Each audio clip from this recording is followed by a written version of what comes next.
Well, maybe this is the most common question that you get asked too, but it's one that we get asked all the time. What is the top reason or benefit for even having a US bank account in the first place? And this can be for a US based business and even for a non-US based business. Yeah. There are a lot of different benefits. If you're a US based business, then like it's almost, a requirement to have your bank account be US based. It just, makes your life so much easier for interacting with different payment processors, for paying taxes, and just for engaging with other US commercial entities. Typically, having a US bank account is going to make your life a lot easier in terms of selling your product in the US, as well as just working with other US bank companies that you might rely on. Gotcha. And as a non-US resident, are there any additional reasons, or would you say similar reasons apply in terms of the benefits of having a US bank account? There are definitely additional reasons that I'd say are Mercury specific. We find that we have a product that works really well for international based beneficial owners. And I'd say like the main benefit there in particular is that we kind of like understand that profile much better than other banks. And as such, have designed a kind of like onboarding and approval process that allows us to onboard international founders without them actually being in the United States. So some of the feedback that we get from our international customers in particular is just that we're truly one of the only options where you can kind of run the entire application process start to finish just from your computer anywhere in the world. I'm going to pause there and actually re-ask this question because this is something which I think is surprising to many people. If I understand correctly, you can open a Mercury bank account if you're not physically located in the United States. Is that accurate? Yes. Yeah. So we end up talking to a lot of founders and other sorts of partners that are, trying to help these international people open a bank account. And oftentimes, what they're hearing is, oh, like, well, then, you're going to have to like do that weekend trip to Miami or New York and like get in person and talk to someone and shake someone's hand. And obviously that's just not a reasonable thing for a lot of our customers to do.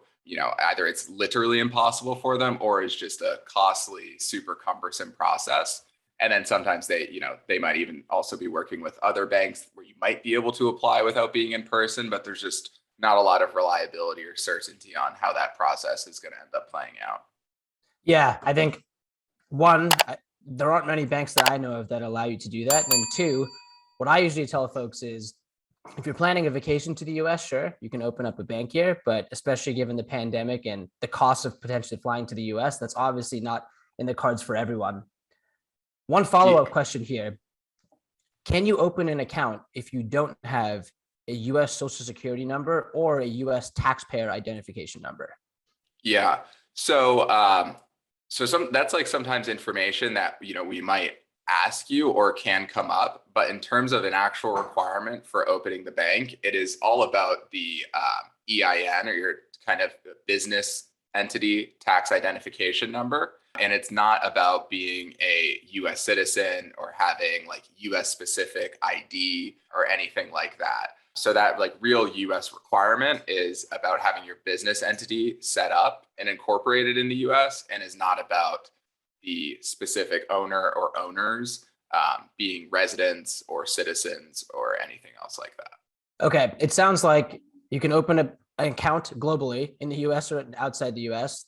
There's checking account benefits, and there's also, I believe, a suite of other offerings that Mercury offers. Yeah. How much does Mercury cost? So this one trips a lot of people up. Mercury, for the most part, is entirely free. So all of your core services are going to be free, and pretty much everything is free. So in more detail, there are no account minimums. We don't charge for wires domestically and internationally. We don't charge anything specific for using our cards or any of the other kind of services we provide. Sometimes there's like a little bit of fees in terms of foreign exchange, but beyond that, there's going to be no like monthly fee, no minimums, and no product fees like that. Next question I'm going to ask is, what's the catch? How does Mercury make money? So There's no catch, I would say. Our catch is that, we want you on our platform and we want your business to grow alongside our business. So we want you here early and we want you to stay. I would say in particular, though, it's of course not a charity, and we do have a business model. And I'd say our main sources of revenue and why we can offer a lot of these services for free is that we make money on interchange. So we have a debit card, and every time a Mercury customer uses the debit card, we make like a very small percentage of money on those transactions. And then we also make money on what a lot of people call like the float. So when you have your deposits with Mercury, you're getting like a tiny bit of interest. Obviously, interest rates are extremely low, so this would be much more relevant in a higher interest rate environment. But we also do make some money just on we make revenue on the money deposited by customers as well. Thank you for sharing that personally, but I know for many entrepreneurs looking or even listening now, it's always cool to peek behind the curtain of, obviously you see a company's website, maybe their website, and you learn a little bit about them. But I think it's always fascinating to sort of pull back the curtain and see what the business model is too, because that's something which every entrepreneur is looking at.